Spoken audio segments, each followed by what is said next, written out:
Hello. Hello. And welcome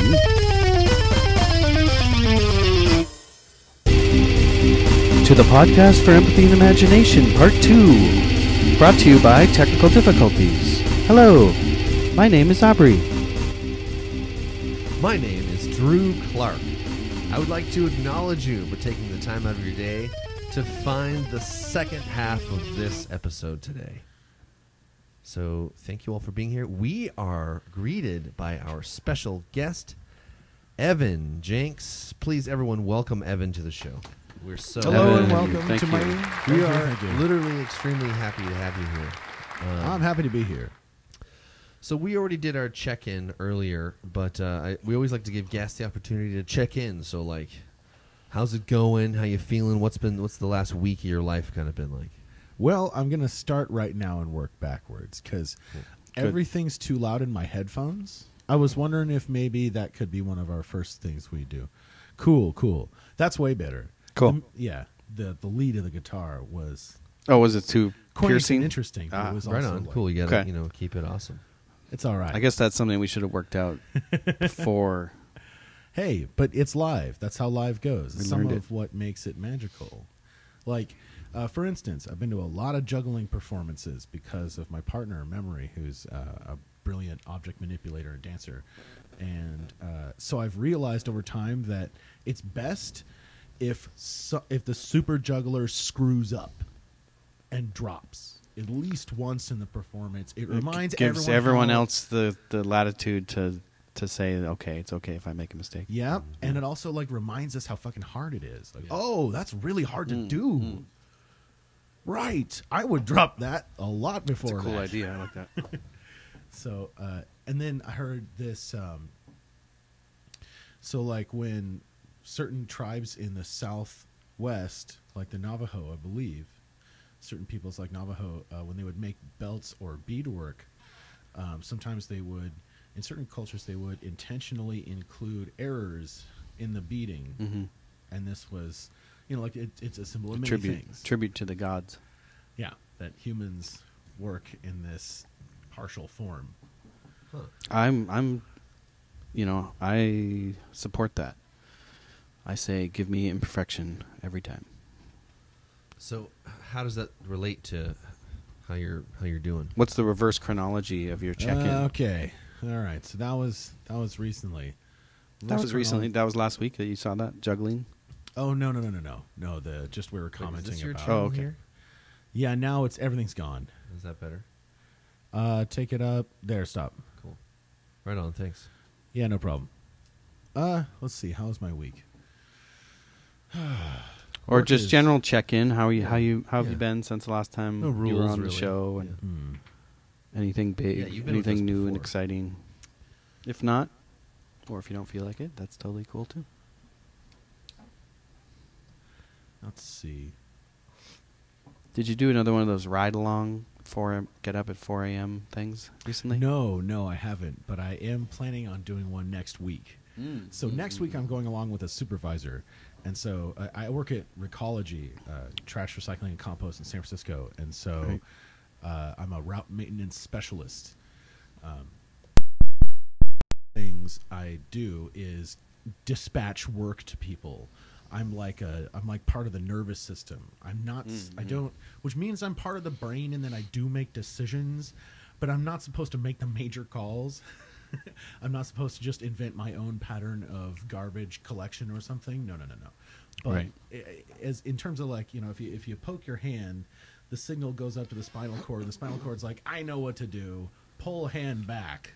Now tell management, like, by the way, you got stabbed. Like, so there's Like this a decision gate. decision gate, and you end up being kind of like a middle nerve cell in the creature. And so what I'm trying to do over time is understand the different groups that I connect to, and so as to be more compassionate to them, which is the same in many ways, and many times it's being more efficient. Right? Because once you understand people and how they work and what their processes are, then you can do what you can to match them, to meet them in a useful place, rather than just sending things through email or whatever and just hoping they splash how you think they will. And so I get to follow a supervisor around next week. That's going to be interesting. Okay. A lot of them, they're diplomats. It's They super go- early, right? Super early in the yeah. morning. It's like, oh my God, o'clock. Yeah. getting up when it's still dark. Like 3:45 a.m. is the most horrible time to be awake. Yeah, I agree. If you're up at 4 in the morning, it's like, what happened? Either you're up too late or you're up too early. For me, You know, that'd be you- a good reason. 3:45. You hear is my so many time. stories of people, writers and artists who say that they get up super early and they do their best work at that time. Like before the sun comes up. Yeah, like 4 to 8. You know, we need brains like that. I think Yep. that it's a good spread, just like in flight attendants, there were AMers and there were PMers. Yep. And I was a PMer. It's weird yeah. how just, I don't know, evolution or mutations, our circadian rhythms are different. Yeah. But I spread think us you out. can also train them. I mean, I think it's just like anything, you can train it. It's a thought. Yeah. It's a thought change. You want somebody who wants to stay up by the fire and make sure shit's basically cool. Like you want somebody to want to do that on their Right. own. I wonder how much of it's genetic. Right. I The wonder, too. hunter-gatherers, you know, the big guys maybe evolve different instincts than the smaller guys. I don't definitely know. think my size has part to do with how my brain works. If that's what you're saying. You too. I was speculating. I don't. I'm just speculating.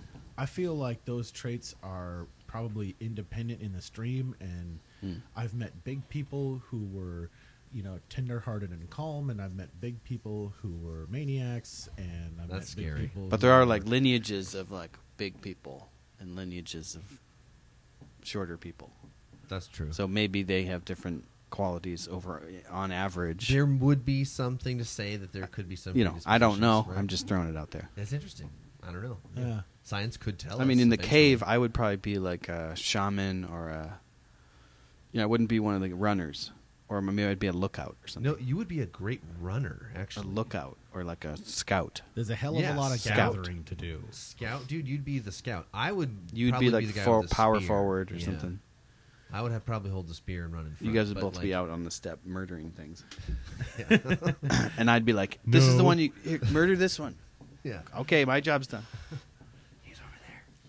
So there's a hell of a lot of gathering that has to go on too. And Mostly gathering. Yeah. Gathering's not like, oh, you walk along and at a gentle pace, you just pick up big, bright, colorful fruit, Big and throw them into a pumpkins. Just basket. strolling You know, through the it's savannah. all fine. Squash, yes. No, it's still you gotta like get past all those crazy other animals who are bigger and stronger and faster and all that, and can Whoa. smell you in the dark and everything. The We- titans are mighty. We had that And there were 200,000 some- year period where our brains doubled in size once we figured out stone tools so that we could cut up meat Right. and eat it.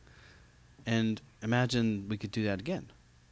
And what is the difference? The difference is just again, it's just a difference of the way we think about things that we already have. We need a new tool to double our brains. So a new enlightenment, a new upgrade of thought. A new game to play that you have to get smart to play, and it's really fun and really great. Right. And so you want to, and you need to. You realize you need to. Since you're on the journey, you can't turn back. Think about alien invasion and how that would bring the world community together. I think that works either direction. I think that either folks coming here or us going truly somewhere else would force us to behave and think in new ways. Yeah. Now, granted, if they show up here, it's going to be a lot more like watch and learn on our part, I think. Well, actually, either way. Like, we go pilgriming to Mars, we're going to have to, learn how it is on Mars instead. Because that's how you survive. And Yeah, octopi yeah. are aliens. And dolphins Yeah. are aliens, and blue whales are aliens. Like, we got to learn how to communicate with those MFs. Yeah. And that's practice. Dolphins. Those are aliens. Aliens are going to be like octopus, but crazier. Like it's like Yeah. you just got to know they're here. Well, They're here. imagine if you had all the abilities of life on Earth. You could just combine all the most kick-ass abilities. So Oh you could, my God. so you could fly, but you had 8 arms and you could go underwater. And you could see 9 colors. And you could change your you could camouflage yourself, and you could light up different appendages like a firefly. Right. Your vision is like compound, but also color binocular. You could switch it. from It'd be binocular to octocular. other modes. Stealthy shape-shifting. You can Yeah. look like a wall. You can look like a pile of coral. And that's just what we can think about on Earth. And then silverback. So gorilla if there's strength. some alien life, could be even more crazy yeah. than that. Silverback gorilla strength with a Oh. bonus Oh, yeah. of like shrimp power punch. Oh Yeah. yeah, that guy. Yeah, The- yeah. and the water boils next to his Yeah. fucking claw. It creates like a plasma storm, tiny Yeah. little one. Yeah. It's insane. I heard the fastest thing is in nature is a mushroom spore ejection. Oh, I've heard that too. Really? Yeah, yeah. That's the fastest move. It has fastest this full, moving- It has this coiling action that when it lets go, it is the fastest thing in nature. Yeah, it's crazy. I don't know the number, but Freaking mushrooms, man. Wow. if I had the number, it would have been a better story. That's right. That's like when I realized that. Breaks the sound barrier or something, you know. What? It's pretty fast. I should look it up while you Yeah, guys look it up, chat. look- Yeah. So, did you complete your check-in So, as you checking okay, it in? I don't Yeah, know. like I tend to philosophize. That's good. My check-in, works intense but interesting. Figuring out how to conquer logistical and social problems to get equitable service to people is actually pretty tough one, especially in a thorny political environment. It's just complicated because people's needs are complicated. What they want is complicated, not always the same. And it is interesting to be working on ecology, literally, working on helping a city adapt its life patterns through through reward and punishment into throwing more stuff in the green can and the blue can and less in the I have to pay a bunch for it can. You know, the brown can. it's like I hope we're switching to gray. To be more discouraging. They're getting smaller and smaller. Yeah, they're getting smaller and smaller. That's a thing for sure. Uh-huh. Yeah, so that's interesting. Glad to be playing with both my bands again. Or Yeah. my two live bands. So that's nice. We had a kind of a hiatus for a while for personal reasons of band members and business and all kinds of things. I saw the Has-Beens last night. Oh, Yeah, there I we know. go. I knew you were there. There's a very loud popping that just Yeah. happened. That was Just is ignore that it. avoidable? Nope. It hurts. Yeah, me too. Okay. Sometimes it doesn't happen, but the audience can't hear it. Well, audience, if you did, you'd be like, "What the fuck?" Okay. It's just supposed to zap you every so often to keep Okay. thinking about stuff. All right. Oh, right. It's to help me empathize. We can turn your headphones down too. I'm okay. Well, okay. Maybe down a little. But yeah, it's something in the. I don't think it goes to tape and it doesn't go to the video. It's just something in the Some power. loop, dude. Right. This studio is Pulling down a alive. lot of juice. It's alive. So I saw the Has-Beens last night, and they Fuck totally yeah. killed it over at Winners. It was great. Chris Enos is hilarious. They're both hilarious, really. Yeah. But it's like Jeremiah Tennis is verbally hilarious, and Chris, because Jeremiah took Mike away from him, he's like, "No, you say two stupid things. You cannot talk. No, your talking is done." And so Chris turned to pantomime. And so he has very like a physical comedy going on behind Jeremiah's verbal comedy. That's With this insanely fast drumming. with the very fast. They're much faster than they used to be. Yeah, I saw the video. Like, he is lightning punk rock. It's like as fast as punk gets.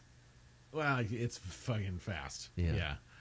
It's really consistent too. Like it's got way better endurance. Basically, probably from playing all those shows, they play a ton now. Yeah, yeah. So it was really fun. That's it was cool. fun to catch up with people. Saw Amanda and Carson and other folks out there. Yeah, that was a fun night. Yeah, okay, that's good for my check-in. Right on. Okay. Well, thank you. Checked in. Yeah. Thanks for checking in to Gradient Studios. 25 meters per second with the Spore launch. 25 meters per second? Yep. Whoa. From 2 to 25 meters per second, so that's the upper limit. 25 meters per second. It's fast. That's faster than a cheetah. Oh, Oh, yeah. yeah. Way faster. So if you had a race between a cheetah and a mushroom spore, you would have to pin the blue metal on the mushroom spores around the mushroom spore's neck. The color crab, his or hers, spike punch. There's two types. There's the stabby kind and there's the fucking punch kind. I thought that was even way faster than that, which I might now have It's to probably on research. this list. Yeah. I'll maybe have to research that. 'Cause I've the seen strike that, punch. too. You know what I'm talking about? Yeah. I think that's faster than 25 meters per second. I think it's like a 1 light speed per second. Like I think. No. Some things go light No, speed. no. Well, actually, one thing that's called light. Yep. 1 light That's speed how per you second. know. Seriously, if this crab That's even the speed limit. That's how you know we're in a simulation because there's a This speed crab- limit. misses and you still die, he just punches near you and the Yep. water just Oh, kills yeah. you. Whoa. Yeah, it's like a grenade going off right next to you. Worse. Yeah. Thermite. Concussion. Yeah. Concussion Oh, my grenade gosh. crushes And- you. Yeah. But it's not 186,000 miles per second. Right. That's the speed of sound, no. isn't that? No, sorry. That's like, speed sounds like more like 600. 700. Yeah, that's right. Somewhere in there. Yeah. We should look that up. too. 186,000 out. miles per second is the speed of light. Ish. Yeah, Yeah, there's some That's other fast. numbers associated with pretty that. fast. And then when you think about 186,000 miles in 1 second, You went 186,000 miles. and then it's like, yeah, the closest thing is 250 light years away. So, 250 times 186,000 miles per year. times, whatever the number of That's like- seconds in a year is. 200 years away at the Too speed big And that's when for you're little like- people minds. Don't know. Head explosion. Yeah, like we Yeah. have to fold Scanners. space, man. We Scanners can't- moment. We can't just travel that distance. That's just too crazy. It's going to be baby steps. Yep. It's going to be, okay, moon, there's not much there, but we're we- checking it out with robots. Boring. It's And then solid. the- We got it down now. We practiced Yeah. our get up, get down thing. It's like, Yeah. okay, it's a moon, it's a geosynchronous orbit or whatever it is. And then go to Mars, where it's like, okay, this is more like another Earth because it's got its own day and it's got all this shit. Nice. And the day is very similar to the Earth day. Mhm. The year is very similar. And too. they can generate Size is methane very to similar. refuel their tanks. The Falcon Heavy is going to do it. Elon Musk is going to terraform that bitch, and then we're going to go colonize. Literally, the ship runs on farts. It is a methane oxygen engine. Okay, sure. And Lots of stuff in the universe uses But the methane and distance, the oxygen to go distance is both. like, it's logarithmic. There's definitely a power function between like, okay, yeah, we finally get to Mars. Okay, what's the next closest thing? Like, it's way super far away. Titan moon. And then it's like, okay, well, we're at Pluto. What's the next closest thing? And it's just, you Pluto. realize you're on an island. What You're is surrounded Pluto? by the Pacific Ocean. Is Pluto, Yeah. can we call it a planet? Or it's a planetoid, I guess they say. They demoted it from yeah. planet status. I know there was a huge argument, but what's the final word now? And Neil deGrasse Tyson was part of the panel that voted to demote it. Oh, and of course, it's got lots of crap for that. He did. Oh, yeah. I'm giving him crap right now. For Oh, it. yeah. I could tell in Yeah. the tone of your voice. Yeah. It's happening as we speak. Yes. Now, Real I- time. I like the dude, but Real-time I insults. disagree about that Pluto stuff, man. It should be about inclusion. It should be like, oh, you found more cool stuff. Guess what? There's more cool stuff. Why That do should you be the want- bigger point. Wait, why are Yeah. planets cooler than planetoids? No, just like planets. Well, I mean, I guess they're bigger and I think it's More But let's not complex. lie about the size, right? Let's just be honest about the size. I mean, honestly, the thing is, Pluto is not bigger than like a moon of a central planet, like one of the gas giants. It's like it could be a moon of Jupiter, no problem. But it's think- not. I you think know. it's Pluto that is in a binary rotational pattern with its star, or maybe it's a moon of Pluto. Anyway, Yeah. somewhere in our solar system there are two moons where the center of gravity is in between them, so they're constantly revolving around this center point, on an axis, And we have all just kinds staring of at each other like on a merry-go-round. Just neither of them are rotating, so it's always the same side they're- facing. Wow. Yeah. They're locked in this embrace. Apparently, binary Pretty awesome. systems are really common in the universe. Stars and galaxies, all kinds of objects have binary systems. Right. Twins. Right. We were just talking about the LISA on our science update. The LISA probe or whatever is going to look for binary Milky Ways. Are there Spiral binary milk? Yeah, where there's like two Two nuclei, cores, yeah. But are they with the Milky arms coming off. Way-like galaxies that do that? And then is it two Milky Way-like galaxies? I think Yeah, ours is absolutely. actually uncommon. Just a straight up spiral Milky Way. I thought it was like suburbia. We were basically suburbia. Well, On we're- the Orion arm, yes. yeah. We're on a kick-ass part of the arm of the octopus of the spiral galaxy. Out on And the then within peninsula. that part, we're in another Goldilocks zone. Just within our we're in a range, very yeah. great place, situated even when you zoom out to the maximum level. Here's a fun, Simulation. Okay, all right.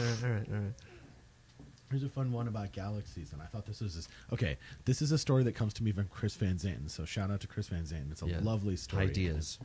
It's heartwarming, and it goes like this: if you're a star in a spiral galaxy and you're on an arm, the life at the core around the great center is a different thing. But if you're out on the core, if you're out on the arm, if you're on the periphery, if you live out there like we do, and you're a star, what happens is a bunch of complexity. Like there's a bunch of local gravity, a bunch of local drama and traffic, and it sort of like throws your path all kinds of weird directions and slows it up. But eventually you spill out the front. And when you spill out the front of the arm, an interesting thing happens. It could have happened for any kind of pool cue ball hits the other ball reason, but if you spill out the front, in the big empty between the arms in the disc, the great center begins to pull at you, and it pulls faster and faster, and you start to rotate around the center much faster than you did in the arm, and you pick up more and more and more speed, feeling the great center of the thing, until you crash into the next arm and get all caught up in the local drama and slow down and form relationships and all that. But at the same time, that impact knocks somebody else free. Right. On the front edge. It is kind of a zero-sum game in the sense that there's only so much gravity and the way he would talk about that is he'd say like that's like people. You know, we need time alone to feel the power of the great center, to get in touch with deeper things. And then we need to come back and work with people and get all caught up in the interestingness and the particularness of things. Yes. And help other people break free and all that. Yeah, because it feels like once we get to Positivity. space, Yep. it feels like once we get to space, we will be in the cusp of solving or have solved those mental prisons, broken out of those mental prisons. Thinking about things in a new way when we get to a new world, you know. Yeah, and people rise to the occasion. Like we talked about, they grow in the presence of challenge, and you can't have too much challenge because it kills them and makes them crazy. But you know, less than that. Yeah. The right kind of challenges, right? Such as you would grow well from. The non-lethal. And also just ones that take the human character into consideration, like good missions for humans, that humans could grow into. And then we kind of get going, rather than waiting for us to solve all our stuff, all our problems before we go adventuring. That's not how we do it. We go adventuring and then realize what our problems are and try to solve them. Yeah, like they weren't trying to solve England or, Spain before they wanted to find the Americas. No, they couldn't. They were like, They we would have just done got to that in go Middle there Ages. now. They tried. We got to fix democracy before we discover democracy. We Before must come up with purify the idea. church before we learn to read. No, That's the it's same fine. reason it would be cool if we went to Mars now. Oh, we just learn on the fly. Yeah. Let's go. Well, I mean, I'm getting ready to there go. is learning. That's the thing. So they're getting ready to get there. Yeah. And they're doing it. I mean, it's happening. It's going to get more exciting as it goes. What I'm really interested in is if there's a way to make it as broad and inclusive an activity as possible, it'll have the widest world effect. Like, got to get everybody in on the mission. Yeah, we need a new narrative where we're not locked into the studio. Look at this guy. What's going on over there, Aubrey? Yeah, we locked in. Oh, wow. That's cool. Hey. Oh, wow. So it's really windy here it's like today. a teenage lock-in. Here, like you can see the window. There's like a lot of fluttering. You can sort of kablam, kablam. Are we stuck in here? I mean, oh, he got it. Okay, cool. Right on. Cool.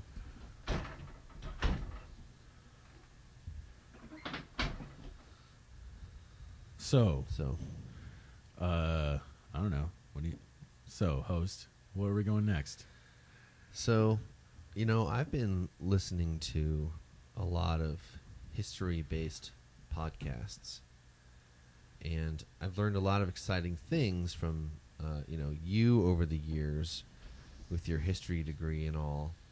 And it's been fun to learn more detail about like really cool stuff and really terrible stuff, and I think in general, just like thinking about the past in multiple ways is a good way to spend some time to do that. So, yeah, I would agree. It's like when I think about forward thinking into the future, I think like there would be, if one was looking for an amount, there would be like a percentage in a day that per person would spend, like, say for example, be listening to a history-based lesson of some type. Or exploring documents themselves. Yeah, whatever it is. Yeah, however they learn best. Yeah. Could be I a three-dimensional video series. Here's the deal. It's like, to me, okay, the basic process of being a historian is inescapable. Just like being a mathematician and being a linguist are, in our society, inescapable. You have to be involved in language. You have to rationally assess the world through your own personal system, but it ends up being a mathematics one way or another of assessing quantity and estimating processes and such, right? Mm-hmm. So history's like that, and then considering the past is one of the things that makes us conscious. It's one of the things that makes our consciousness superior to that of a goldfish. Yeah, that's sort of why I can remember like our friendship over the years and all the things, and then that like posits how I act now. Yeah. But it's sort of imaginary? It is. Thanks for bringing it up. The past is in fact imaginary. Yeah. And this is an important thing to remember. Like, this is part of the new golden age here. Yeah. It is an idea. And so the degree to which it helps us out and makes us wise, great. Right. That thing happened, and I learned from it, and now I'm a better person. The degree to That's which the value of the past. it drags me down and tells me there can be no hope, then it is a useless delusion. It's my mind. It's my mind tricking me. It was only ever an idea. And history's good at telling us about corners, dead ends. So I think it's good to notice the dead ends we've illuminated Yeah. and go like, hey, but open ends too. sometimes the dead ends aren't fully dead ends. There's lots of open ends in history. You That's know? the really fascinating So it's really stuff. like a substrate. Because history doesn't repeat. That's History's why. sort of a substrate. You act sort of between the thinking of what the past was and how you act now, and there's so little history. Like my experience of the historic educational thing that was happening to me at school, at public history school. class, you mean? Yeah. Yeah, sorry Like about I remember that. at high school I had a U.S. history class. I literally don't remember anything that person said to me. I don't know any of the things. I remember the name of the class, Well, could and be. I knew that I would do pranks on him when he wasn't looking. Right. And that's what happened. You know, And he got so I mad think one the time, problem but wasn't the subject matter. the problem is the delivery. It's like you think about also then some of the delivery shouldn't be delivery at all, but instead like inviting the person into participation in considering the thing. So learning history somewhere else is never as cool as studying it yourself, because studying it yourself is a much wider umbrella that takes in learning from lots of people, but it also takes your unique perspective. And Yeah, so it's you like a get to historian shine sliding scale. you get to shine a different light on a thing. Yeah. I think history should be taught, definitely. I think we should learn history. Yeah. But I don't think it should be. We should use it as a predictor. Right, it can't be.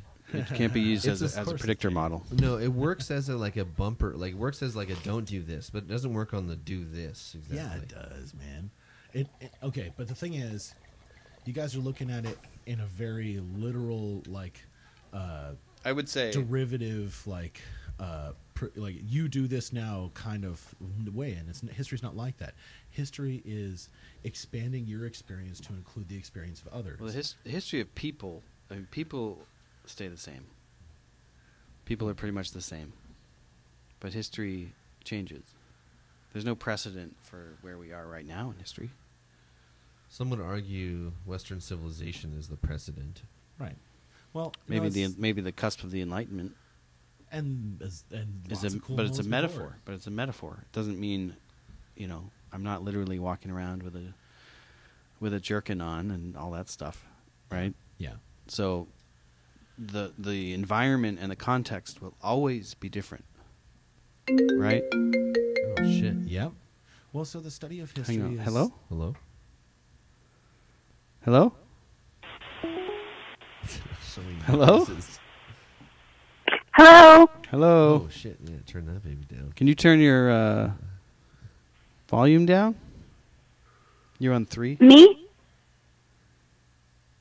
Yeah. Yes. Yes, you. Are you on Okay. is he on channel 3? Yeah. Okay. I turned it down.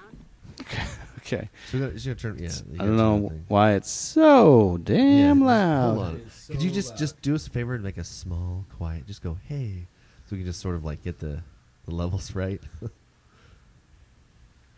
Also, thanks for calling in. Here, we can turn it down on our end. Turn down the headphones. Yeah. Are you there? Can you hear Or me? I don't have to call you. Well, you're here right now. Just a question. Okay. Welcome. There's like a gate on the audio. But welcome to Yeah. the show. What's your question? Okay. Do you have any feedback on history? I know you studied history, didn't you? Yeah, I was a history major as well. And no, I just liked what you guys were talking about, and I thought it was really interesting what you guys said about like the delivery of history. The only thing is calling. I missed the last couple minutes of what you were talking about. So We were about to get into it about whether history repeats and what that means, and how much of that is literal, how much of that is a metaphor, and how useful that metaphor is. yeah, well, I think one of the things is maybe it's not so much that history repeats; it's sometimes our reaction to an event, a similar event, is what repeats. The nature of people's responses. Human Yes. nature. Well, Yes. Hello? So I think that. Yeah. By the way, how is the audio? Because last It's time great. Yeah, It's you're just way so better. good. you guys. It's pretty good. Okay. So Keep going. all right. I just want to make sure because last time you guys called me Yeah. and I was very unprepared. Well, are you? And well, that I- is definitely something we do You need to always be ready for empathy and imagination to enter your life. because you never know when it's going to have to. Okay. And I was not ready, and that Telegram app thing that was not great. Yeah. Yeah. Okay, so anyways, I think No, that thanks, history doesn't repeat it. Okay, so I studied history, but I've also been working in behavioral health. So I feel like behavioral health has changed the way I think about history. Okay. And I love history because I feel like it gives me a reference on being a human. And I think what Evan said about it being imaginary, it's like, this is a story. It's true. It's like, this is a story we tell ourselves. We're never existing in the past. We're just telling a story, a narrative. Right. And how we tell it, so what you were talking about, I thought that was really fascinating. Like, I totally agree.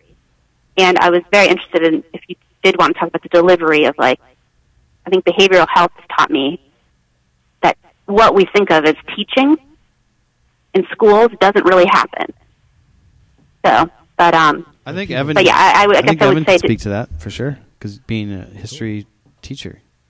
yeah, I was, yeah. yeah, because Go on, please. But I do think what you said about history repeating, I think our reactions to similar events, like we're, as a human race, we're conditioned to react in similar ways to similar events. Right. Yes. Human nature seems like Studying it repeats history- in reactions. Yeah. But that doesn't mean Yeah. That's And I think- history repeating. Well, okay, so the thing is, here's the thing. There's certain parts of history that are very repeatable, such as, like, the history of vinegar and baking soda is powerfully predictive. Powerfully. Right. Well, All the okay. times of hit vinegar As and a baking factual soda, record. they just Sure, make it sure. really clear what's going to go on Sure, with sure. vinegar and baking soda. As a factual record of, Yeah. of events. It's great. Yeah, it's very that's more science, though. informative. So it's just to say that The history of science. that part of the record, that part of our historical record is really great, highly predictive. I agree. And other parts of our historical record, which are deeply fascinating, are murkier. The sort of stuff Shakespeare would write about Right. is seductive as hell, and you No. need to be thinking about it, but Yeah. it's also murky and spooky, and it's unclear who to believe. Yeah, I Even definitely don't want self- to. I definitely don't want to destroy the past. I want to keep the past So it's because yeah, but it's one of all Hitler's dreams. projects was to destroy the past through Yep. destroying cultural A lot of artifacts. conquerors do that.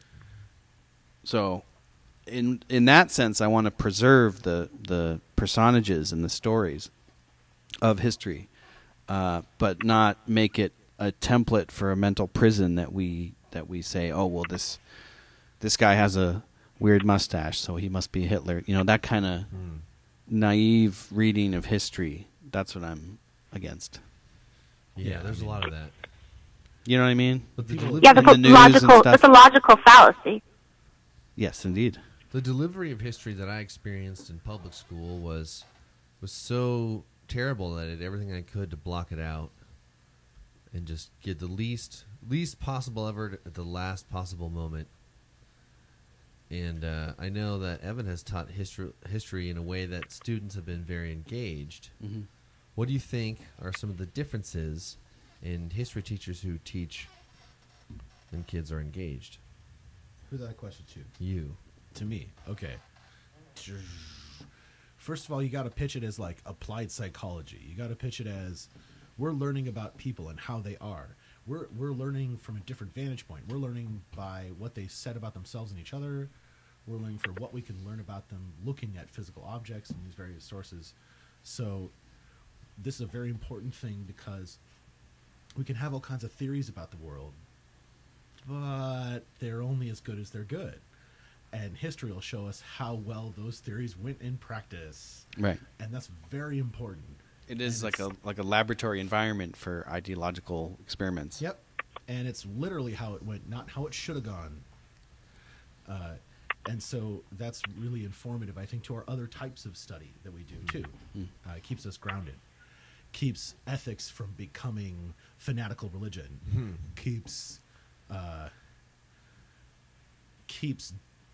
conversation from becoming politics. You know, like helps keep us grounded. Does it keep fanatical religion from being In politics? fanatical? Like, does it bring that down to the level of stories? Like, everything's just You a meet enough story, people outside your bubble, it'll start doing things to the whole right? bubble I mean, thing. everything's just a story. Yeah, it's. I've watched a lot of people in the history program go from very cloistered, including myself. Of course, I thought I was like free already, as one does, all the time before Enlightenment smacks you in the head. And you're like, oh. Mm-hmm. But yeah, it's a beautiful process. Like realizing that people across time have been intrepid explorers of their environment, and it's actually really easy to relate to them. Yeah. History, I a agree. bunch of the delivery stuff, like people make a big deal of stepping in between people and other people and telling a story, and that's great if they're good storytellers. But Yeah. It's one of the oldest arts, storytelling. It is the oldest. Someone once said we talk in stories and we think in poems. It's pretty accurate. Huh. But you do sort of tell yourself stories. You have your own personal history in your brain, and you use it. A lot of people use it as a predictor, right? Oh, I'm not good at that because I did it one yeah. time. I tried to drop in on the half pipe, but I ate some curb. You know. First time I drove a car, I couldn't do it, so I'm not good at it. and you know, our models can be limiting. Yeah, Like totally. I had plenty of in the 90s. I had, you know, sometimes my mom would try to send me to doctors to have them like make me stop saying disruptive things, or you know, Like psychiatrists? yeah, psychiatrists and stuff. And I would describe my situation to them, and they go like, "Well, it's impossible because you're not depressed because you sleep too much and you eat too much, and according to this DSM-4 list, you're supposed to sleep Right, less right. and eat less. Here's so here's it the doesn't hole you actually fit in. matter any of your experiential data. I go to this place on the Foursquare chart, so no." And then, you know, 10 Right, years right. later, they're like, "Oh, actually, sleeping disruptions and eating See- disruptions, that's the thing. It could go either way, you know." And they You should evolved the automate model those and, psychiatrists out of existence. That's what I would say. We're It's just- halfway there. It's like, just, oh, you you just know- needed to know how much I slept and how much I ate, and then I was depressed, and then you just looked at a chart. Yeah. Your fucking computer Claire, can do I have that. a question. Yeah. What 5 do you seconds. think will be the last thing to be automated in that profession? That's a weird one. Did you ask her? Hey, Claire. Yes, yes. What do you- I'm listening to you guys, but I can it's a little hard to hear you guys on my end. I have a question for you. That's unfortunate. Yes. What do you think will be the last thing to be automated in this profession? In what? In psychology or history teaching? I kind of mean both, I guess. The last thing to be automated? Yeah. Wow. I think teaching history. I don't know. I don't know if I really care. Is that Okay. a good There answer? we go. Well, like, I don't know. I think. I mean, I guess I don't want human interactions to be automated. I think maybe with What are those psychology. necessary human interactions, like psychotherapy? I think more a necessary human interaction is, I think we're learning that human interactions are really important. I think, okay, so Like taking a potted plant out of the garden. When it comes so to you what- realize what when it comes- is. Yeah. well, like what, okay, so I think, well, like teaching, for example. I mean, teaching is really, it's important, as like, we were talking about kids being engaged. And I think a lot of it, if you want to go back to psychology, it's being motivated, ideally motivated intrinsically, or at least motivated extrinsically to learn. And I think a good teacher can do that and build a personal connection with the students, like each student, so that they want to learn the information and it relates to their lives, which I think Evan was talking Yeah, about. that's said very before. well. That's a very good And answer. Yeah, that's a good so one. I don't think that. I mean, one of the things I was just listening to a podcast about learning, and they were talking about from a psychological standpoint, and like a lecture isn't teaching, assigning homework isn't teaching, studying for a test isn't teaching, taking a test, that's not teaching. None of that is teaching. Mm-hmm. And what we really need to get back to is teaching. And teaching, and so it's like to teach, you have to make an environment where your students are motivated. And I don't think you can automate that. And I think with, psychology, I think right now the problem is like, Evan was saying that he went in and they were like, oh, well, the DSM, I can never, like, whatever edition 5. They're on 5 now, but I mean, that's, Yeah. probably 4 when you It's were. 4 at the time.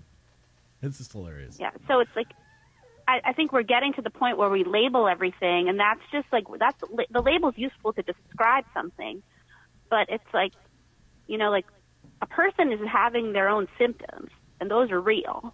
Mm.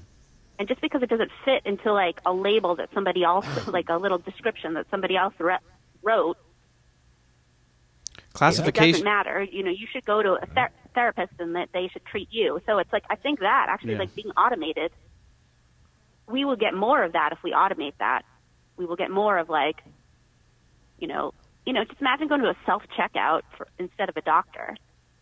I mean, Yeah. doctors are not great, You already- but I mean, You can already do that. it's like, Yeah. Hey, I have this weird mole. yeah. Send your doctor a picture. He says, nothing to worry about. Done. You don't have to go in. You don't have to see the doctor. You don't have to wait in the waiting room. Yeah. It's a transaction that takes 10 minutes. But maybe if it was something that was more serious, you would want the human interaction. You saw that biopod where you can just like stand in this thing and it'll scan your body and tell you what's wrong. But what if they make According to a mistakes, or what if it's Yeah. not programmed? And what Sure, if they sure, can't sure. do anything about what they find? So it's like, Technology is only as good as the programmers, and Yeah. usually, as we know, people are predictable in their stupidity. So that's why technology is never It's never fully baked. there. Yeah. yeah. And also, The software is complete. perfection is an illusion that exists in the human mind anyways. There's always going to be a glitch in the simulation, and that's how we know it's a simulation. That's the glitch we got to look out for. And I think it's through that glitch that we get to the other uploads, the other downloads. Like the Enlightenment, I think, was a breaking out of a mental prison. There have been many such moments. Many I think such that- moments. I You're a think history there- guy. You know more better than Yeah. I do.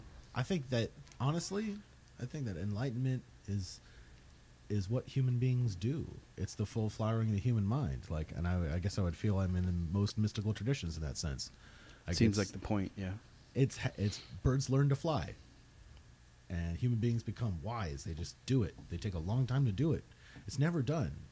Work is never done. Flying's never done either. Funny thing. Right. Now, if you're flying, you got to keep on flapping. It doesn't. That's true. It's never over. Got to keep on thinking, everybody. So Keep on thinking. that's Keep a on thing thinking. too. But Always yeah, be people injecting. become wise over time, and we help each other in it in so many ways. Totally. It wouldn't be without community and other people that you get. You would have no wisdom if you didn't have people to bounce Yep. things off of and learn from, right? Humanity's best chance at sanity is together. How wise is the solitary, the hermit? The thing is, it's like that's like being the star. Maybe he's just outside crazy. Of outside of the arm, right? Like you, Right. I've found some incredible truths out in the darkness that I could have never found in the town, That's true. out in the wilds, you know. But then you got to go back, Got to go back, and you got to figure out how to bring that back. What and really that's counts. and that's like what you just described is basically the story that we keep hearing about over and over again throughout history in religious texts and in fiction, everything. Right? You got to go to the underworld, take the prize, come back. You have to return home with the wisdom that you got. Yeah, and the thing is that you've changed now that you come home. Yeah, And yeah. weird You're not thing the is same homes person. Changed too. Like Hamlet, it's not the same. Odysseus, Yeah. Jesus, Bill Burr. Is he feel Bill I don't- Burr. I don't know Bill if Burr this the is Hobbit. too hippie-ish for you, but I used to feel like, I still feel like it's just like the sort of the resounding backbeat behind history was like, oh, look at them remember their one family. Oh, look at them forget. Oh, look at them remember. Oh, look at them forget. Over and over and over. All kinds of other things happened. Riffs were played and many things were made and unmade. But I kept seeing them get it, lose it, get it, lose it, get it, lose it, get it, lose it. And then I realized that's part of them. They're supposed to be individualists and communal at the same time. You don't get to choose. Right. Could you randomize, like, okay, hey, welcome to seventh grade history. If you guys want to learn a specific history of a specific culture, let me know. If not, here's this chart, and you'll just roll a die, and we'll randomly determine a culture that you'll study. That's cool. Right? So the people who want to study a certain culture could.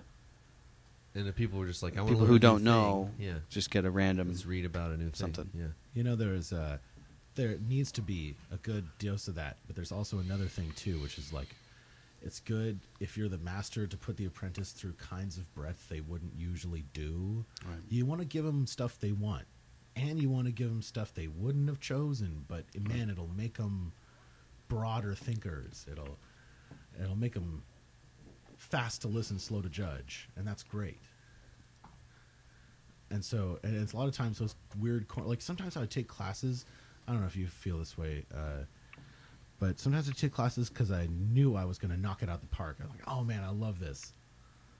And then sometimes I'd take classes because I had no clue what was going on, and that was great. And I got to just be a baby waking up in a strange world. Yeah. It's like foreign language classes. Yeah. I went into I like signed up for intermediate German. I thought, okay, it's just I've taken some German. Sprich du, eh? But then I sat down in the class, and this class started, and everything was in German. And I was like, fuck, I'm in the wrong class. Ich nicht understood. So I had to raise my hand and say, I think I'm in the wrong class. And, Oops. yeah, Yeah. it was embarrassing. Claire, have you ever been in the wrong class? Oh yeah, totally been in the wrong class.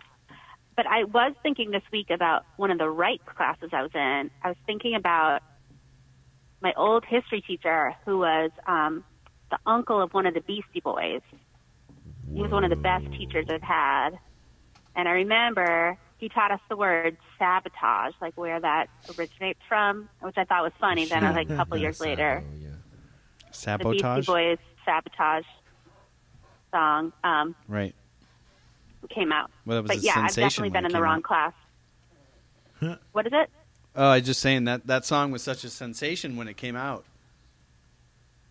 I know, and it was just funny that like there was like a little history. I'm trying to remember what the history was. Of the the history word? of the meaning of the word. Yeah. What's the so it etymology means, of like, that so, word? like I don't a know. shoe. Yeah, there It's was something like okay. I just had to do with the shoe. So yeah, the people have. Okay. words. Oh, I get it. Hang on. I found it. Okay. Oh, okay. Word history. In French, the word sabot refers to a wooden work shoe. Naturally, walking around in such shoes can be noisy. So the verb saboteur was formed and used to mean to clatter with sabots. The form from this verb, the French derived the word Clatter with sabotage, sabots. meaning the making of sabots. And so I don't know. There's more to it. They It's so revolted But, it's just- and they threw their shoes in the machines and were like, "That's sabotage, motherfucker." That's what it was. Throw those That's wooden That, shoes yeah, in the that's machine. exactly what it was.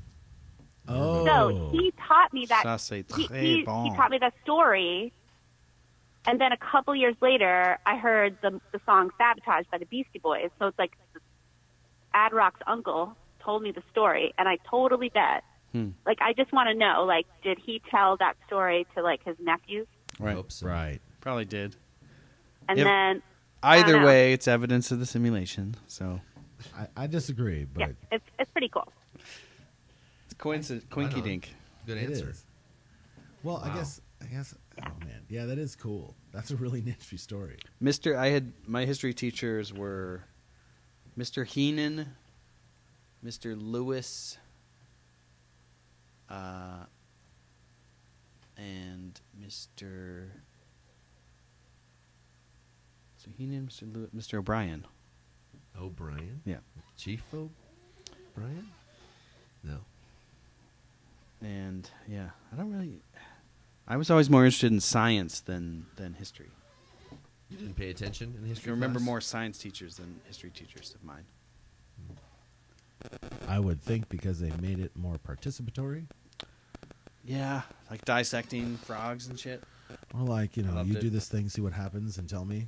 Like we're gonna Right. and Write down the numbers and you get to be the discoverer a bit. You have to have like a lot of imagination. So I did History. I had a cooler history teacher in high school as well. His name was Mr. Scourge. Seriously. Scourge. Scourge. And we called him Mr. Discourage, because it was like he was barely alive he was taking several. It's funny now because I'm sure he's still fine, but at the time he was also fine. And he was like, we called him stay alive pills. He was like taking all these pills all the time. Of course, it's not really funny, but he made light of it, and so we joked about it. He had like a strong mustache, and he sounded exactly like this. His voice was exactly like this. Whoa. Whoa. That's intense. Like, and He's he like had a little several Fuhrer? surgeries. He'd been shot several times, and he was very anti-government and very like Republicans, like sort of culture guy. Like he lived on a ranch Like with libertarian. his wife, and yeah, all that. And he commuted like an hour and a half to teach us, but he was like barely alive, and he would say stuff about how the U.S. government, he called the United Snakes of America. And he would tell us about how bad it was, and we were like, well, yeah. Wow. But he would say it through the curriculum. He would like wink and Oh, I see. tell a story around what George everybody else Washington. had. Yeah. He did his best, and he was cool. Nice. He also taught Spanish, which he knew pretty well. But I got A's for writing Forco on a plastic container of utensils and turning it in as homework. And, it was a good relationship. Nice. That's terrible. That's great. I'm sorry. I shouldn't judge. Yeah. Claire, any high school teachers or grammar school teachers of history stand out in your memory? Well, that was Mr. Schreider. That was Adrock's uncle. I also had Mr. Kirkcaldy, who's my AP Euro teacher. He's great. Just a good teacher. And then I did have, and this is kind of a sad story, I had Mr. Ozug, who was my English teacher, and he was a really great poet. Did he know it? Oh, what happened? Uh-oh. Call has ended. Call has ended. We're still going live, though. Sorry we lost you there. Well, want to hear the sad story? There's the phone numbers on the screen there. What happened Call there? it right now. Let's try. It's 510-859-4173. You can call in right now. We're live. Also, listening later, you can call in. Hi, this is Claire. I'm not available right That's what's now. happening. You can leave a Call you back. voicemail. Well, Well, hey, she'll come. I wait with bated breath to Yeah. hear the sad story. She's going to be calling, I'm sure. So, in the By meantime, the way, it was nice to hear from her. Yeah, it's nice to share stories of our own. that's true. Krishna, my friend Krishna Sham, his father was our biology teacher in like 8th grade, Mr. Sham, Indian dude. That's cool. He'd always say the word structure in a funny way. But I remember, dissecting frogs and stuff. It's pretty fun, right? You got to draw a little diagram of like what's in there and write down stuff, and I don't know, it's fun. Hey. And the test tube. Hello? Hey, Hi. Well, I don't want to monopolize your show by being on it too long, but no, it's nice that when you're listening in, participating sort of with us. It's nice. no, that's So don't feel okay. like you're And monopolizing. we're all waiting on bated breath to hear about the story of the sad This is- teacher. This is a good story. Well, it's good. It's kind of okay. So I have this teacher. He really sat down with me and explained like how to write, like technically how to write, and it made a huge difference. And I won an award at the end of the year and a little scholarship towards college for writing. And in my life, I'm not a great like it doesn't come naturally to me, but I've been like I just at work was just told that I wrote something that was really great, and I just did a presentation, and it's been like spread like. People have asked if I would share it with them so that they could read it on their own. So he made a big impact. And then I went to school, and I graduated, and I was teaching a little bit in an after-school program, and I was like working at a tea house in the mornings. And one morning he walked in, and I was living in like Cambridge at the time, so I was just surprised to see him. So I said, I was like, hey, Mr. Ozug. I hadn't seen him in 4 years. And he and his wife, said hi to me. And he said, I'm really sorry, but I don't remember you. Oh, man. He's like, I had a heart attack, and I lost my short-term and long-term memory. Damn, that's a And lot. so he has this thing, and he actually ended up, he's on Scientific American Frontiers with Alan Alda to do a show about him. So he had this one of the effects of the heart attack was losing the short-term and long-term memory. And so he has to be with his wife at all times. Damn. And What memories left? Yeah, intermediary memory, is that all there Just is? a momentary memory? yeah. Just So it's like constant momentary, present. and then, a minute later, he doesn't remember. So, like, he still writes poetry, but it's all, God damn. like, it's really interesting. I'll send you guys a link to that show. And he was just such a great guy. happy, though. And he also, and he shared, I think he knows what, he's heard the story enough. I feel like there's some things that are still Right. there. It's got to be it's got to He be knows haunting. what happened to him. It's like 50 first dates, but every couple of minutes. It has to haunt you when you're like, I don't Yeah. remember, sorry. And you just keep hearing these Yeah. stories. And you're like, But the one thing he asked Sorry. me to tell him about, he's like, was I a good teacher? And I almost like broke my heart. And I was like, yes. And then, I told him, how great he was. Like, he used to be part of a poets group in, like, kind of the South Coast in Massachusetts. South near Shore? Bridgewater. South Bridgewater. Coast. It was south, not South Shore, South Coast, like Correct. Bridgewater, New South Shore, Bedford. Bridgewater. All right. Yeah, the armpit there. Yeah, so that's South Coast. Okay, so whatever. But anyways, he used to we used to read poems from local poets, and there was this one poem I read that was so amazing, and I can't find it anywhere because it's just like some guy that wrote it in, New Bedford or something, or like Moby Dick was written or whatever. But anyways, he's a great teacher. Because of him, I learned how to write. I got a scholarship to college, and I told him how important he was to me.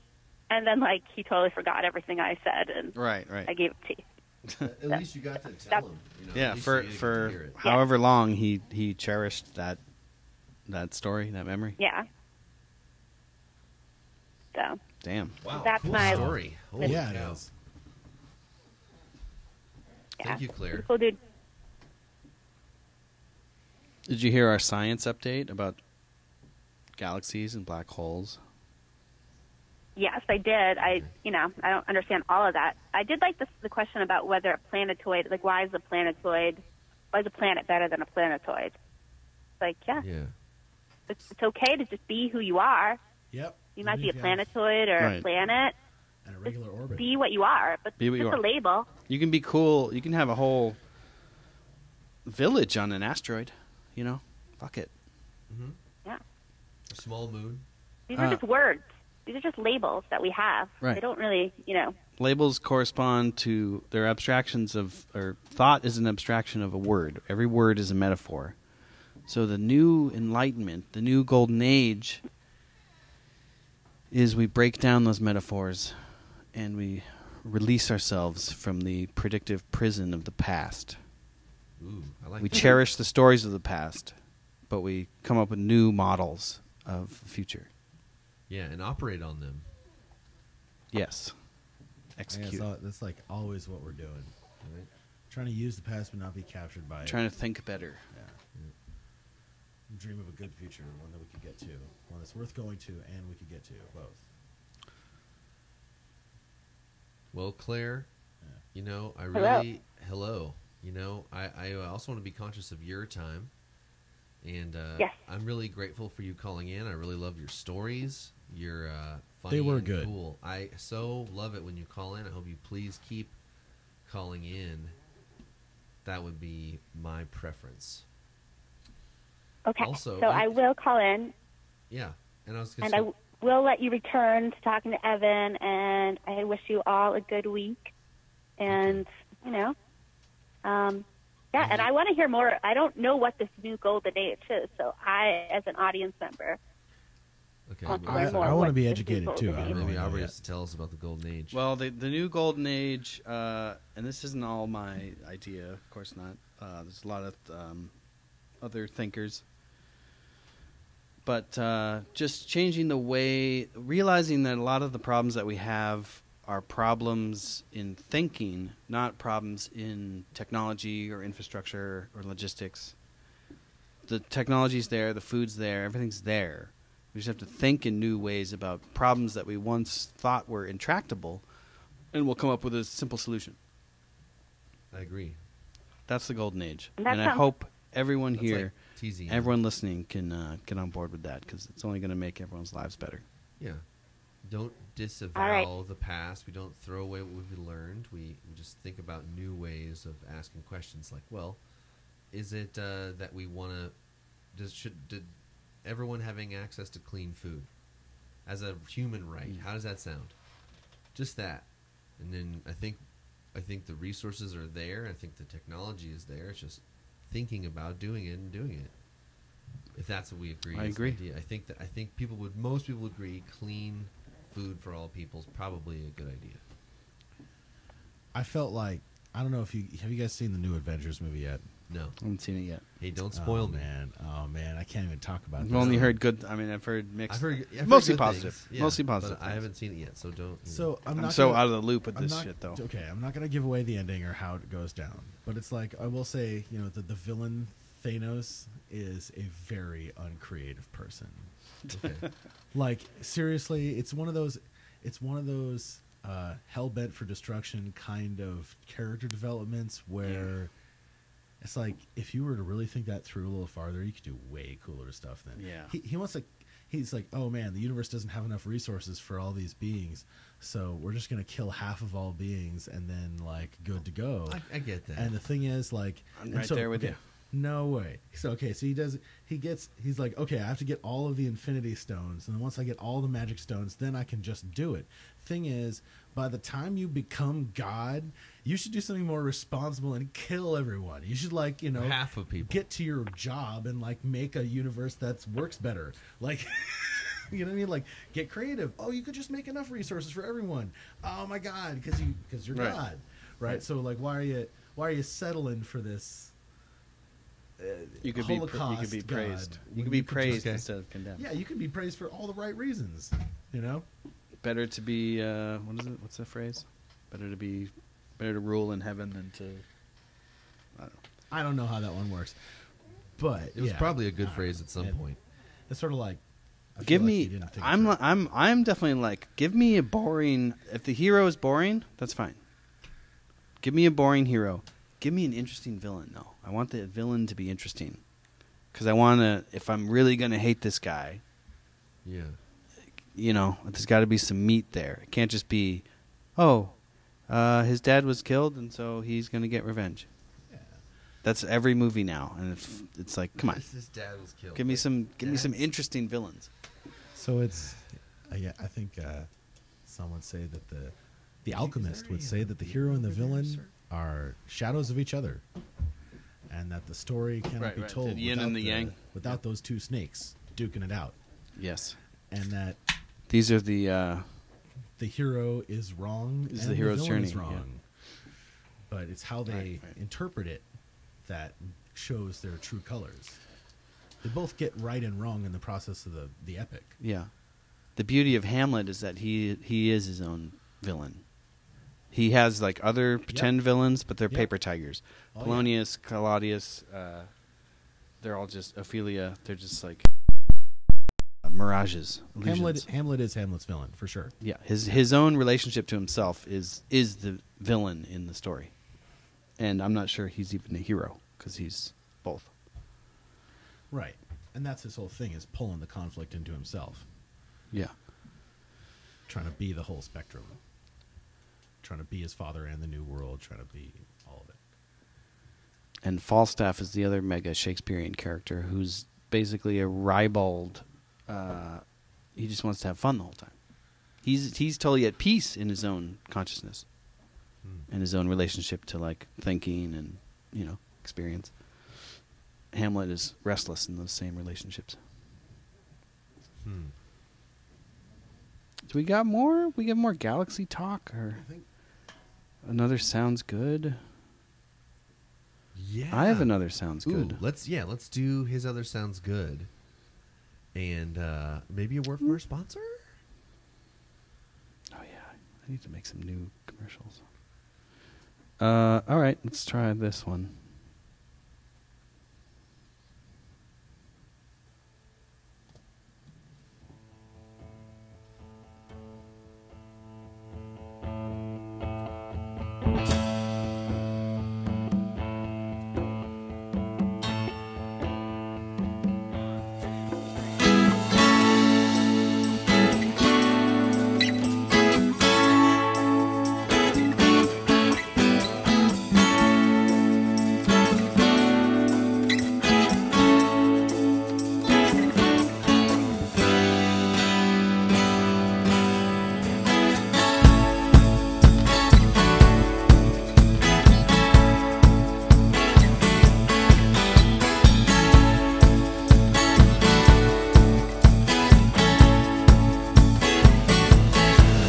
Hey barkeep, I'll have another.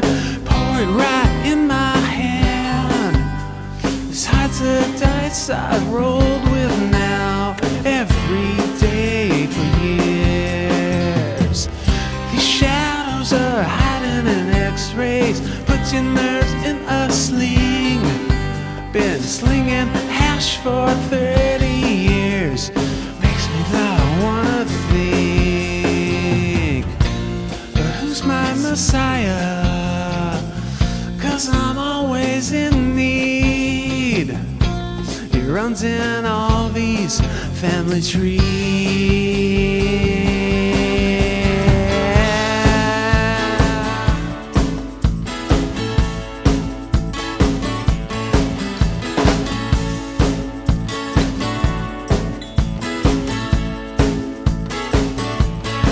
So good without it now that it makes me feel like a thief. Just minutes and seconds is all I crave, not day by day. And the shadows are hiding in back streets, tells him off every week. Just minutes and favors for rock and roll. Tomorrow, tonight. Help me, Messiah, greet me if I fail. Guess it's my sweet short life that's for sale.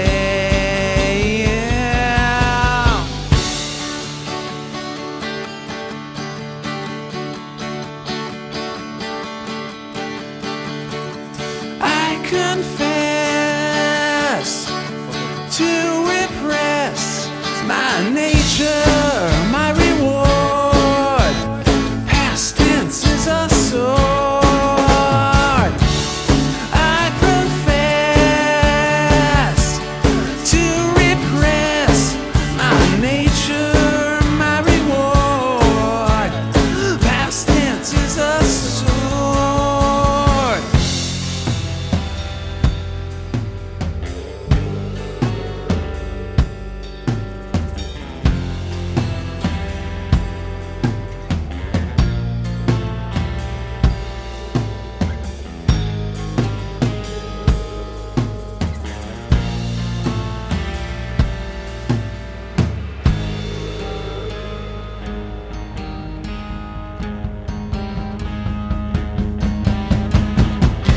Barkeep, I'll have another. Puts the fizz in my drink. The salt of the earth, the run of the mill, makes me not wanna think. These shadows are hiding in x-rays. Put your nerves in a sling. Minutes and seconds is all I crave, not day by day. Kiss the Madonna,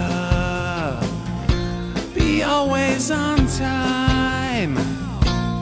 Always a challenge, turning water into wine.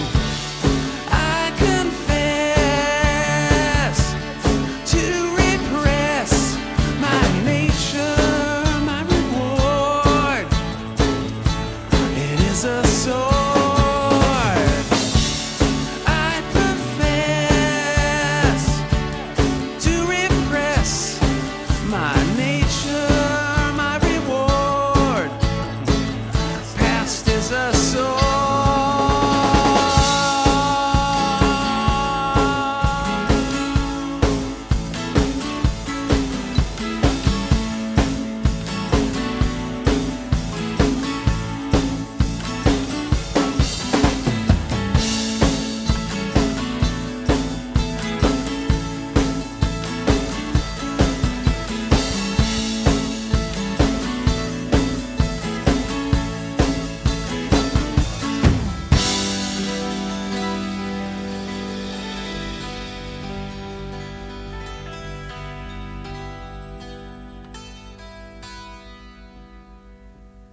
String.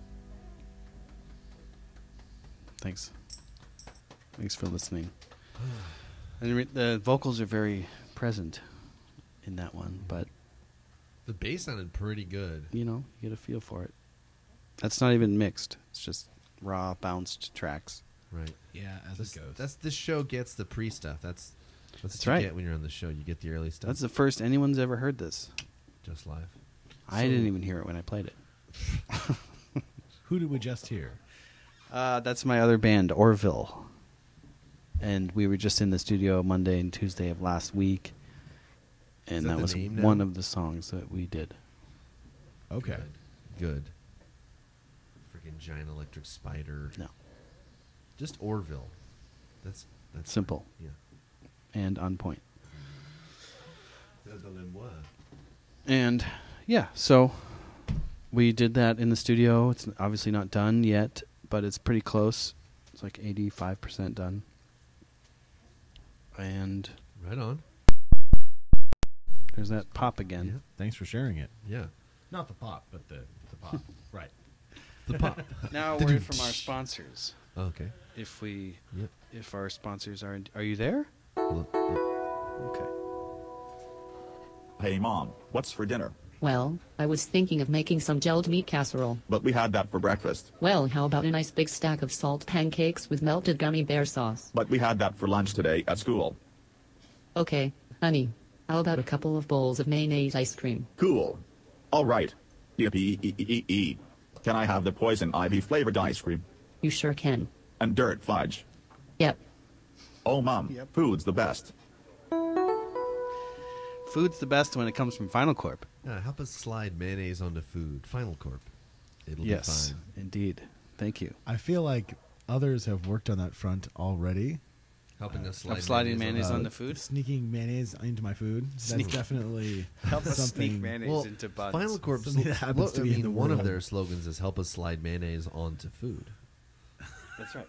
Help us slide mayonnaise onto food. So filthy That's one of their slogan. That's yeah. really That's good. the slogan. Yeah. They have these new buns. It's like a hamburger bun, and then mayonnaise on the bottom, but it's protected with like a sheet. Like a when you get like a pat of Like rice butter paper or something? and there's like rice paper there. Yeah. Oh, okay. So A little wax it's paper. already mayonnaised up. You just pull off It's the a thing, clean- and then it's like Yeah. it's like installing new toner, Yeah. but mayonnaise and For your burger. buns, Right on. Yes. That makes sense. It was like pre-mayonnaised.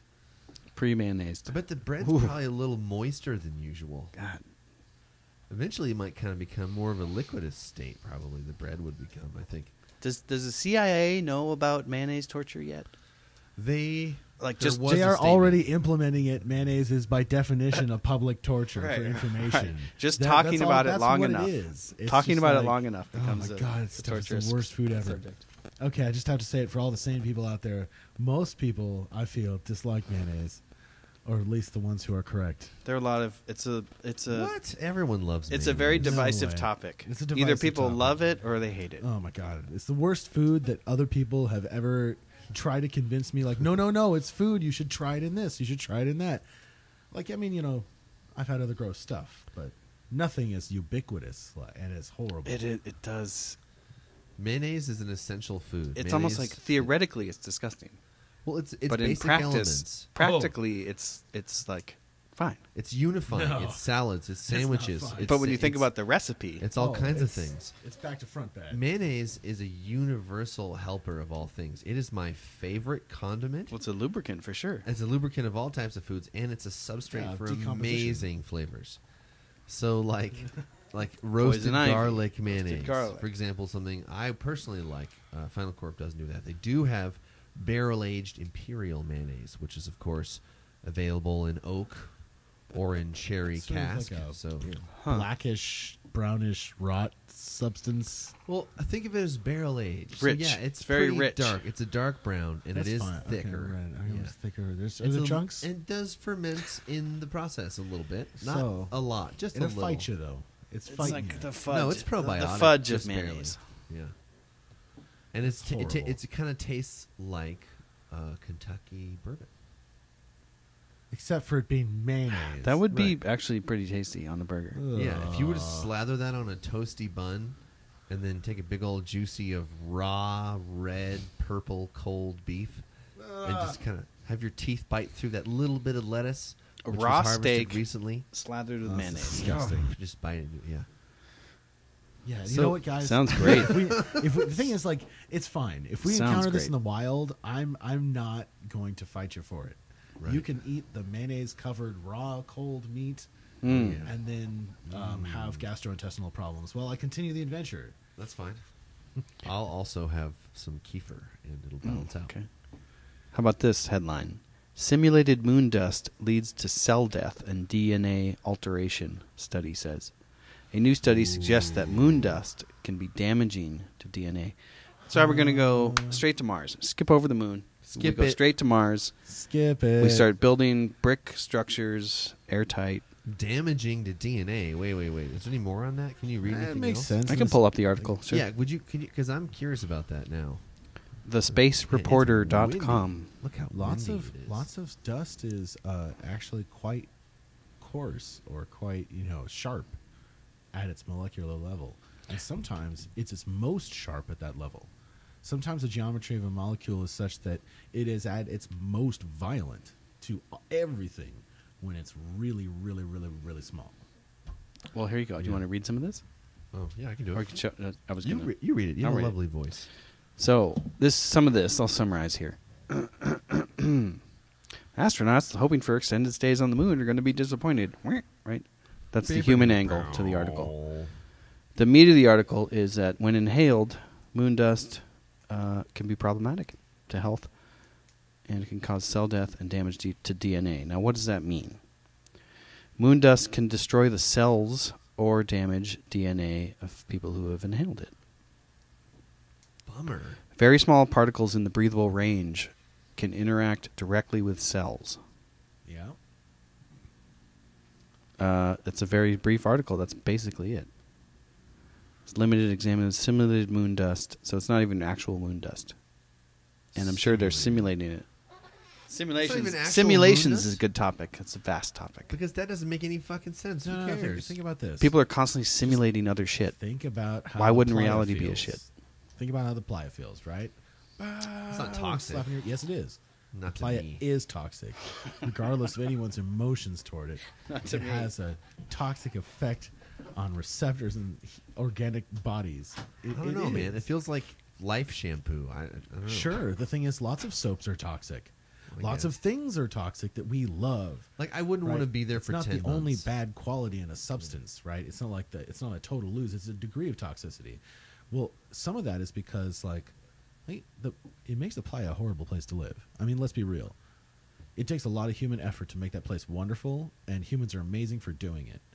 And that's a lot of the point. But we pick it because it's a horrible place. It can't support a bug.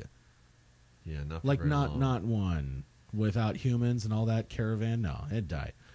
The place is toxic, and that's why nothing lives there. Well, there was the one year that had all the bugs. And then the ones that made it out, and everybody else died.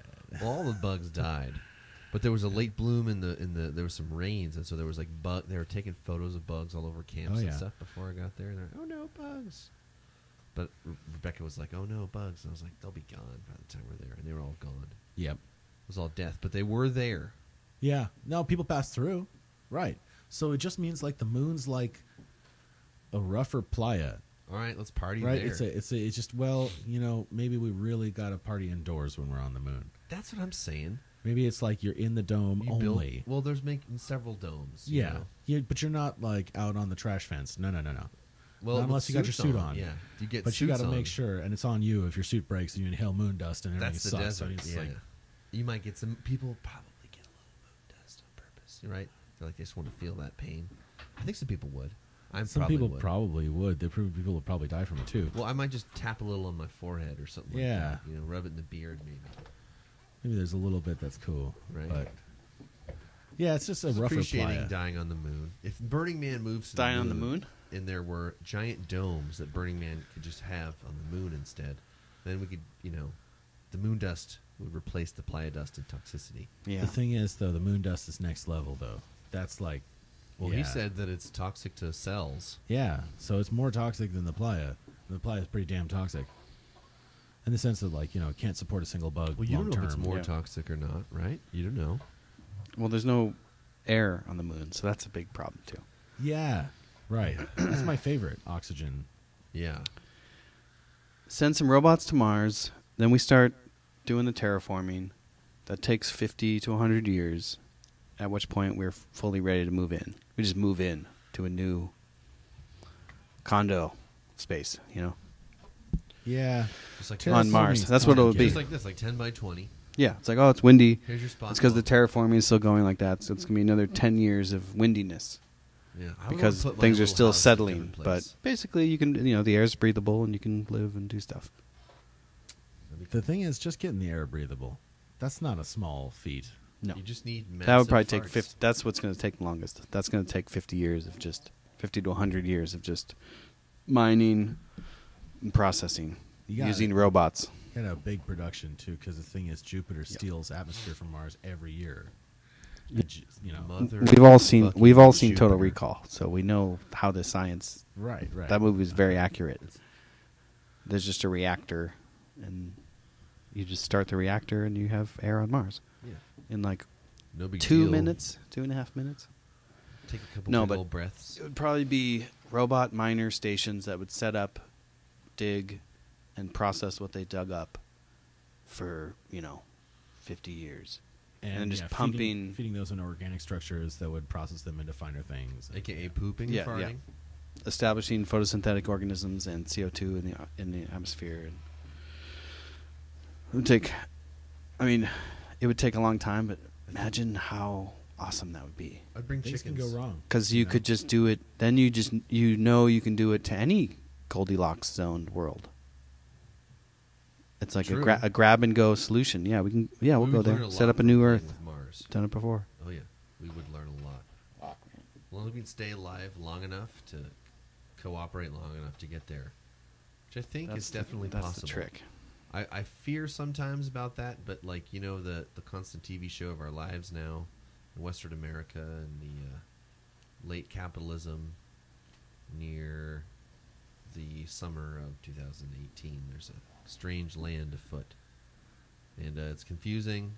And there's like all this good, amazing things, and all these like nightmarish terrors all happening simultaneously. It's a very human story.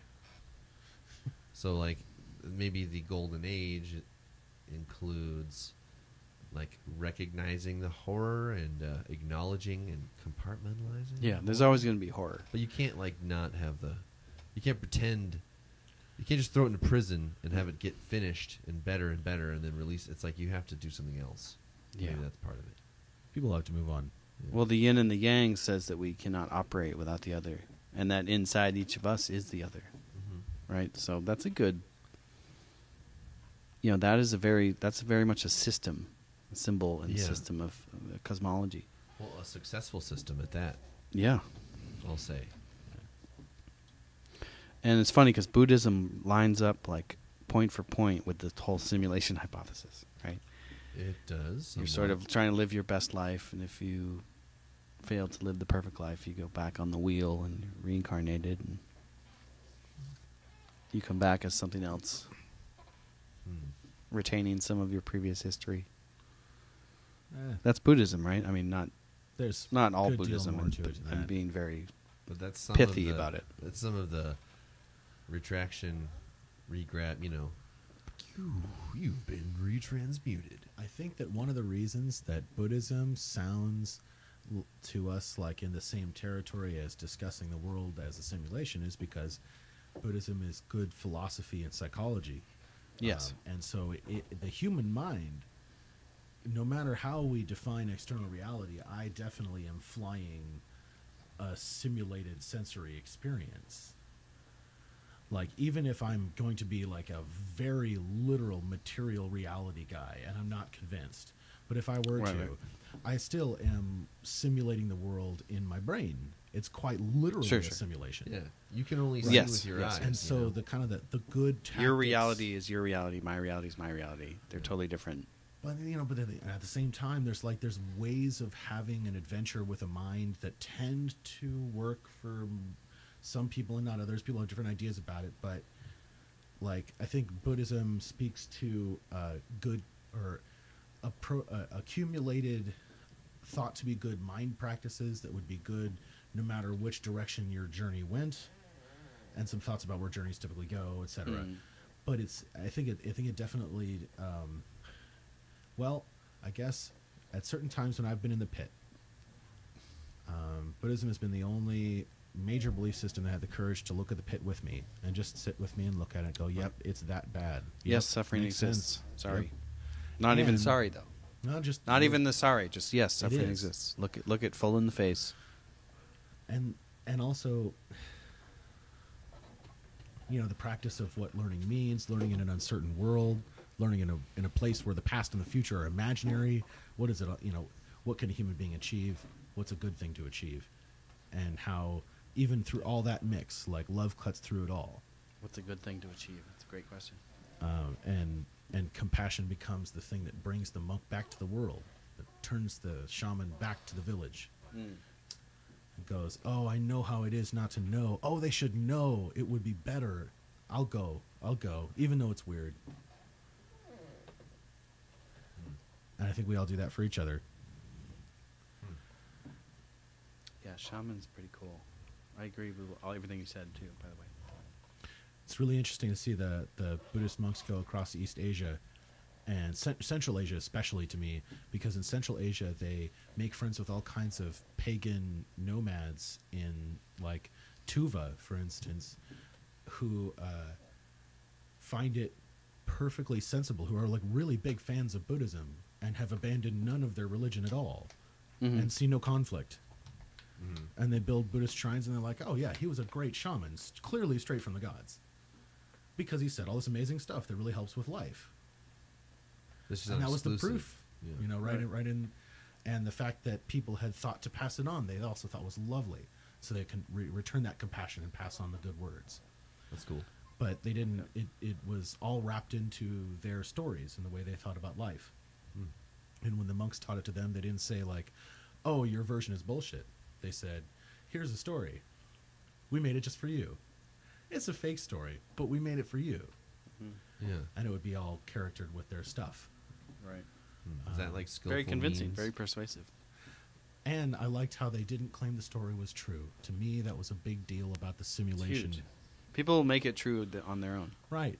A myth's more true than... Think about Moby Dick. I mean, that might as well be a true story, even though it's fiction. It's made up. Myths are But we things refer which- to it as like something that which never happened, but definitely always do. happened. Yeah. Luke and Leia, and Right. they could be all real. Of course, Ooh. Vader. Here's a great one. I'll share this one from Siddhartha. So people come up to him and they go, so all right, so they go, you're a wise one, you're Buddha, which means enlightened. Like, okay, so you're enlightened, fine. I got some questions, and I think they're fair questions about reality. For instance, When they're asking Siddhartha? yeah, they're asking the Buddha, like, okay, so since you're enlightened, all right, let's go. Where does the world come from? And the Buddha's like, oh, I'm paraphrasing. Of course, I don't know how he executed it, so I'll just do my best. Herman has he says, executed his well, interpretation of it. You're asking the wrong question. And the guy's like, what do you mean? What do you mean I'm asking the wrong question? It's a good question. It's a fair question. It would help me understand what's going on now. If only I could understand where people really came from, how it really went, then I would know what to do next. I would have like the sensible, real history to work from. And the Buddha says, you're asking the wrong question. And he's like, here, it's like a man walking along with his friends on a road, and then he gets shot with an arrow straight through the chest, but it's through like a semi-critical part of the chest. Like, if you could get him to the doctor, he'd probably make it, but if not, he's gonna bleed out. And all of the friends are wondering what to do, including, and they're like, okay, we got to get you to the doctor. I know this guy in this town, and we'll go this fast on this horse, and okay, we're gonna make it happen. You try to cauterize the wound, and they start trying to help him, and he's like, no, who shot me? Right. And they're like, yeah, I'm wondering that too, but I'm really trying to save your life Let's get you right to the now. hospital. And he's like, no, we're not going anywhere until we figure out who shot me with an arrow. He's all trying to look around in the bushes. He's yelling, who shot me with an arrow? And they're like, you're asking the wrong question. We got to get you to the hospital. Afterwards, let's worry about that. If at all, And I thought that was great. Yeah, that's great. That is great. Cool. Whoa, hey, watch out. In the sense that we can learn lots from learning to be good to ourselves and each other. Right? And sometimes it's unclear what all of us are sort of in an existential sense shot out of a cannon of the world. We don't know why we're here. We have to make it up as we go along, or just decide. And it's a huge responsibility. And it's and a lot of times it's an unwelcome, and I mean, you didn't ask for this responsibility. No. You. Sometimes I feel like it's Maybe the you sport of the didn't. gods, right? It's like how they prove themselves to each other is like by incarnating as literal beings, going like you could do it like this, and the other's like, no, you can't. Oh, okay, it's working out. That's a way of thinking about it. I like that. It's fun sometimes. These are good metaphors, you know? And that's fun because there's like we don't have unlimited space in creating new metaphors in that way. And so I'm like, oh, you think about it this way, think about it that way. Yep. Like enriches the Just thought. just like those Central Asian pagans going, oh yeah, Buddhism, totally. That's great. Oh man, that's really improved my life. You now sit on the shelf with many grand things. Yeah, you know, there used to be there still kind of is a more dominant kind of one thinking kind of way looking at stuff. A lot of historians have spoken things about them that they don't usually speak about themselves. Every day, you wouldn't say, you know, all the time back and forth. So, yeah, like monotheisms, you know, kind of going around doing stuff to other people. Basically, you know, that also worked out for the king, but was basically for God, you know? Oh, yeah. God's the king's PR. It's all part of the same spiel. Right. It gets hairy. And then a lot of people get in fact, there are probably tens of thousands of people who were born this past week who that's what they're going to be raised in. Fully. Oh, yeah. But birds learn to fly, though. Birds do learn to fly. They and just they do. I mean, lots of birds do. Maybe Okay, they don't not fly all birds. great. But, you know. Most birds. They don't always birds. fly great, but, you know. I would say most human beings. All the bust birds out. that know what's good for them learn to fly. Now, whether or not they can affect their physical circumstance in the way that they want is this whole different thing, but I think that most human beings wake up. Well, the fact Over that you and have over. a perfect book full of contradictions is like... Oh, yeah. That stuff, it's like I'm trying to remember who said it now. There's this great quote. I think this comes to me third hand. And it's basically, if you want a real man of action, find an ignorant one. If you want a world conqueror, find a little man who has never left home. That's your guy. And the sense that ignorance is what breeds simplistic ideas like that. In the sense of like, if you knew more people who are on the outside of that little, I'm the rebellion and that's Darth Vader dichotomy, if you knew more people, it would become a more complex scenario, and that simple idea wouldn't work anymore, and you'd have to think of a better one. Yeah. But it's like the book burning is essential to Nazism. The cutting off the conversation is, or to communism or any other totality like that. Or, you know, there's Chinese emperors who do it. There's Christian bishops who do it. There's all kinds of people who have done that and tried to purge the record. And made everything worse. You know, there's a lot of people that say that Western culture is basically a baby of monotheism, and that we sort of owe Western liberal values to monotheism. And I'm like, you know, I don't know, man. I think I don't know it's about definitely that. part of the No, story. it's pluralism. Yep. But because think about Thomas Paine and the founding fathers. They were all about, we want to get away from the religious persecution and establish our own bullshit over here. Yeah. But then they were There's like, more than yeah, one way you to can't do be it. different though, because like, but ours Well, is of the course best. they were though. like that. Yeah. But then they had churches down the street from some other church that was different, and they gave each other weird looks, but then later they hung out, and so life evolved. And none of them paid attention. Right. The Protestants and the Of course, there's horrible. what's wars the in story? Europe with That but town where everyone's chummy. Everyone would defend the town, but they're different faiths, totally disagreeing, totally coexisting. That's cool. yeah, that's kind of the responsibility That of was being like people. oh yeah, that's why we are even here in the wilderness. It's because we wanted the freedom to practice our own religions. So got to be cool with the guy who's next door doing his thing. You do. Especially if they're not like heartened That's like an easy measurement. Like, are they harming others? Like, even if they're harming themselves, it's like none of your business exactly. Yeah, it's a tough Free to one harm sometimes. themselves. Yeah. I think if we're trying to control, Yeah. that's the whole thing about the drug war. I think you got to let go of the drug war Oh, absolutely. because people should be able to Well, hell yeah. It'd be cool Yeah. if everyone just had full autonomy. do what they want with they're, their they're a bodies. dictator. You're a dictator over your body. Which I think would be, it's weird that that's not true, but we try to mitigate that because humans are really powerful. Yes. And And humans they're- can do really dark, terrible And things. the government's trying to get all up in your shit. Sometimes. And it's also that you have the business government hybrids Well, that they're are in really your dangerous. your relationship of love. Oh, right? yeah. They're up in They that. destitute how we treat, she's my property. What the fuck? And Right. If you read the fine print What? Right. Are you of saying? marriage, she technically is my property. Right. That is a preposterous old law. It is that pre- has it is been preposterous. subsumed. But it does have value. It did at one time have value. It meant economic, like you had to And like the take thought care of them process- economically. The thought process. It's also to You nail can you sort down of to that one spot. You can empathize with the thought process, which is we're going to incentivize men and women to get together and have sex so that they have children who will basically up the GDP and recontribute to society, be responsible citizens. That's the assumption. And that's how marriage came about. Yeah. It's also a desire. I mean, for- in America.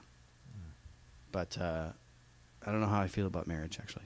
So it's an a interesting complicated topic. one. Yeah, it is. And I'm even married, and it's like, it is a complicated thing. I think it's Like as if you good as could be people make it. married without the government. Like let's say, yes, Yeah. we got For married sure. in this pagan ritual. And hey, check it out, IRS. We do get the benefits. But I don't need a license from you to say that I'm married. I Right. can just declare that.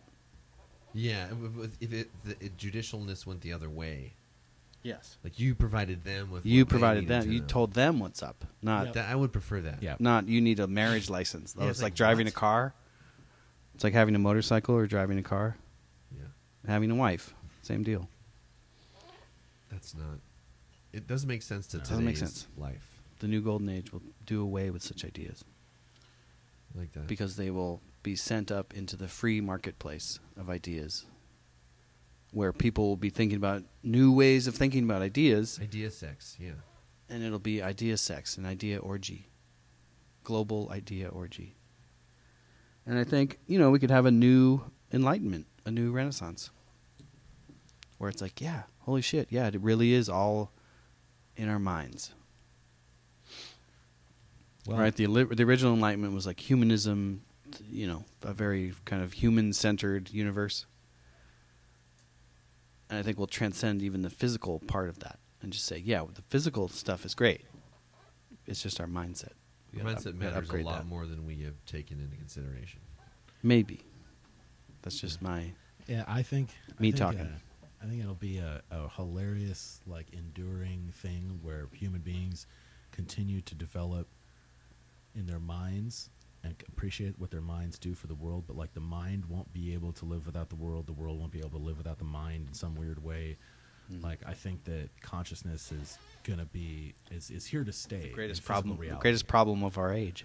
I think consciousness is an inevitable outcome of physical reality. You think rocks are slightly conscious? I think that because of how rocks are, we end up being Inevitable outcome of evolution of organic molecules. Yeah, we're converging greater and greater complexity, and not just complexity, but greater and greater efficient function, greater consciousness over time, Yes. and that's really hopeful. Here's a fun little one. I learned We this the discovered other day. fire, and we learned how to harness it, and then our brains went whoop to Yep. twice the size. So maybe there's another